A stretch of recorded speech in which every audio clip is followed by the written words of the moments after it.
A man willing to perform the most dangerous stunts himself, from clinging to the outside of a taking-off plane to driving at breathtaking speeds. What would be in his garage? Just a few expensive supercars or even crazier machines?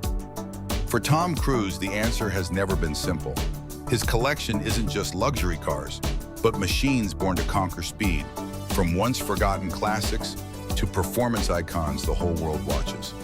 But what makes it interesting is that behind every car, there's a story few people know.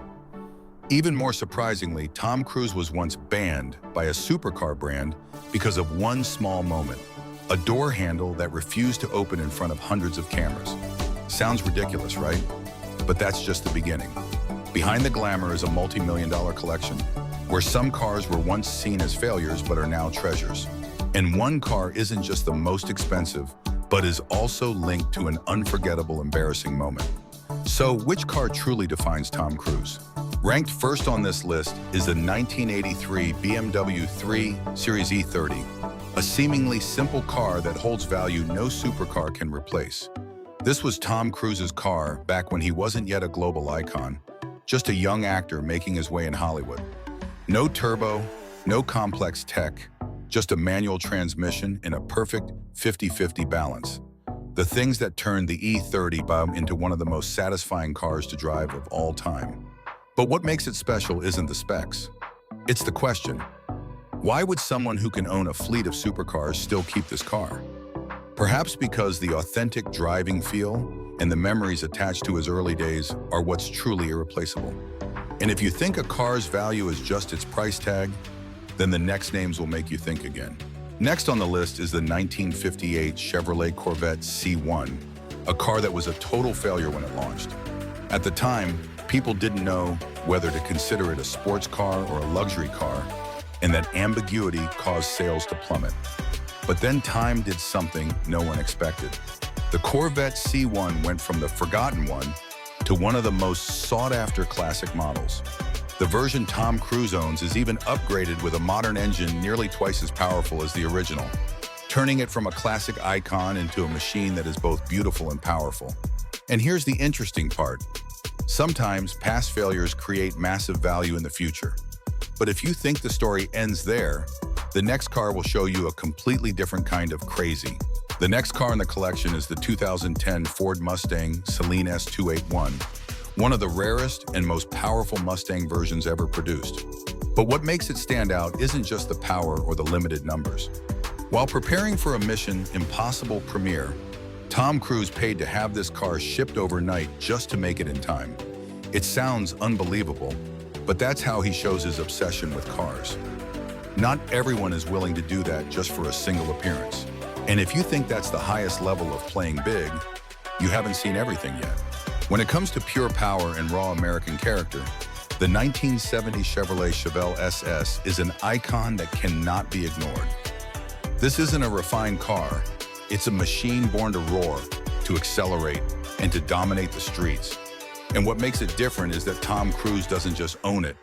He actually drove it in breathtaking chase scenes without a stunt double. No CGI, no stunt double, just skill and daring. This makes the Chevelle SS not just a car, but a testament to the do-it-all-yourself style that has become Tom Cruise's brand. But then, the story starts shifting in a more refined direction. Next up is the 1996 Porsche 993, the last Porsche to use an air-cooled system, a detail that makes it a legend among car enthusiasts. This isn't just any 911, it's the end of an era. And interestingly, out of all the cars he owns, this is the one Tom Cruise uses most often. Why would someone who could choose any supercar keep coming back to an old car like this? Perhaps because the raw driving experience, unhindered by too much technology, is what provides a real experience. But if you think this is the peak of value, the final two names will make you completely reconsider. In the penultimate spot is the 1979 Porsche 928, an ambitious project by Porsche aimed at replacing the legendary 911. But instead of success, it was a failure. And that failure is exactly what makes it special. This car is tied to the movie Risky Business, where Tom Cruise truly stepped into the spotlight. In one famous scene, this car ends up submerged in water, creating an iconic moment. But the surprise is that Tom Cruise bought a real-life 928 after that movie. And today, one of the cars associated with the film sold for nearly $2 million. From a failure, it became an extremely valuable collector's item. But all of that still can't compare to the final car. And here is the car at the top of the list, the 2005 Bugatti Veyron. One of the first supercars in the world to exceed 1,000 horsepower, its speed and power made it the king of the streets for many years. With a price tag of around $2 million, it is the crown jewel in Tom Cruise's collection. But what made it famous wasn't the power, it was a single moment. During a Mission Impossible premiere, Tom Cruise stepped out of the Veyron in front of hundreds of cameras. Everything was perfect, until he tried to open the door for Katie Holmes. The door handle wouldn't work. He tried again, still wouldn't open. And in that moment, one of the world's biggest stars was defeated by his own supercar. This moment quickly went viral, and according to many sources, that incident was why Bugatti no longer wanted to sell cars to him. Sounds unbelievable, right? A multi-million-dollar car becoming the reason its owner is turned away. And that's what makes the Bugatti Veyron not just the most expensive car, but the most memorable one in this collection. From a guy with simple cars to the owner of million-dollar machines, Tom Cruise's journey isn't just written in cinema, but by the very cars he has chosen. Each car is a story, a milestone, a part of who he is. So if you had to choose, which one would you pick? Don't forget to leave your comments, and if you want to explore more interesting collections, hit like and subscribe to the channel. Because trust me, the stories behind them are even more fascinating.